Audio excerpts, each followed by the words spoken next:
I am back. Rodrance for Black and White Network. Well, we got breaking news in here, and I just saw this a second ago, and I'm not that far from Dallas, about an hour and 45 minutes as the crow flies from Dallas, Texas. We all know that police officers every day put their lives on the line to try to serve and protect us. We're pretty pro-police on this channel. We absolutely cannot stand things like reforming or defunding the police. We're not down with that. Look, I say reforming because usually that's just another spin on defund, let's be honest, especially in places like Chicago and New York, because they don't like the political wording around that. So, something that just happened just a very few hours ago, and we all know, we all have talked to cops, sheriffs. One of the most dangerous calls that a cop will get, and they get a lot of them, especially as we head towards the holidays, are going to be domestic disputes and domestic violence. Things can get very ugly around those calls, and it's something they have to deal with on a regular basis. Imagine some of these cities want to send out regular folks, social workers, and that people of that ilk. Well, if you do that, people potentially are going to die. Let's look at this because we have a heinous act that has happened overnight in Dallas. Just around, we're talking less than 3 hours ago, and there is not a lot on this. If I get more, I may do a follow-up video. This is CBSnews.com, and I'm also going to have some of the X in on this. 4 Dallas police officers have been taken to the hospital after being hit by a driver Thursday morning. Around 4 a.m., officers were responding to a call about a domestic dispute involving a woman, her boyfriend, and her ex-boyfriend. Uh-oh.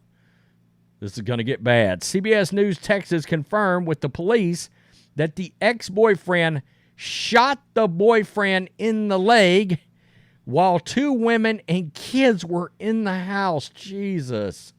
Then the ex-boyfriend tried to run, but DPD arrested him. As officers were addressing the shooting and domestic dispute, 4 other officers were standing by a squad car when a driver hit them. 2 people were in the car, and police say it was possible it was a drunk driver. All 4 officers were taken to the hospital, with 2 having minor injuries. And that just goes to show you, they're doing something else. They're trying to handle a domestic dispute. A drunk driver, which I've got absolutely no sympathy for at all. I think they should crush drunk drivers into the ground. They don't do it. I don't like how lenient they are on things like intoxication, manslaughter. So we got Laura A.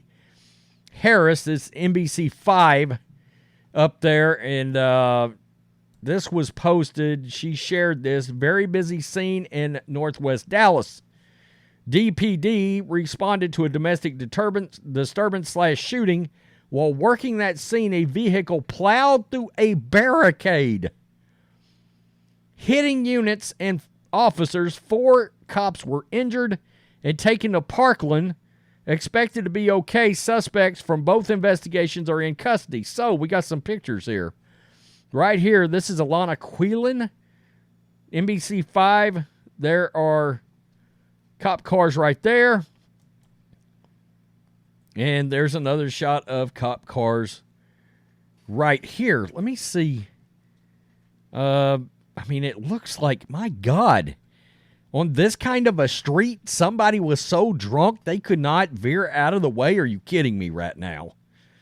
That's crazy.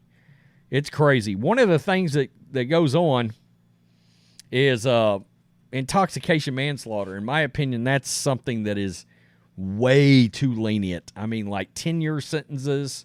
And a lot of times, like we had a very high-profile one here in Longview just a few years ago, and a guy got hit by a drunk driver. He was walking home on the side of the road and had been at work, was walking home, and got hit by a drunk driver, was killed, and the person only got probation for that situation. I mean, it was absurd. The lady was a nurse. She was kind of I'm just going to keep it real, a known drunk. I mean, a known drunk. People went out and testified that they had warned her drinking was going to get somebody killed, because every day when she got off work, she'd go out there, get drunk, literally like go to Chili's, get sloshed, and then drive 30 minutes home. And people that knew her were saying, you are going to kill somebody because you drive drunk 7 days a week. And she eventually did. And then because she was a nurse locally, she got off lenient. Now, of course, she lost her nursing license, but I mean, they wouldn't even grant the family that. I think they did give her maybe 30 days in jail, and they wouldn't even, the family was like, well, can we make her serve her sentences during Thanksgiving and Christmas, because we will not have, the mother was like, I will not have my son with the family and his kids on Thanksgiving and Christmas. And the legal system and the judge wouldn't even grant the family that. I mean, it's absurd. It's ridiculous, the leniency that goes on involving some of these drunk driving cases. And I saw this and was like, man, it's unbelievable. It's unbelievable that somebody could be so drunk. I mean, guys, look at this. They're so drunk. Look at all these squad cars with flashing lights that they were so drunk they drove through a barricade and hit 4 cops. You ought to see this. It's ridiculous. There's cherries flashing everywhere in this picture. And the guy was so drunk, guy or girl was so drunk that they still hit these cops. It's ridiculous. It's absurd. Tell me what you think, Black and White Network supporters. It's chaos out there. Insane chaos everywhere. Peace. I'm out. Till next time. Black and White Network supporters, make sure you check out the Black and White Network merchandise store. Make sure you use promo code USA First, all one word. USA First, all one word will get you 25% off. Go get them right now.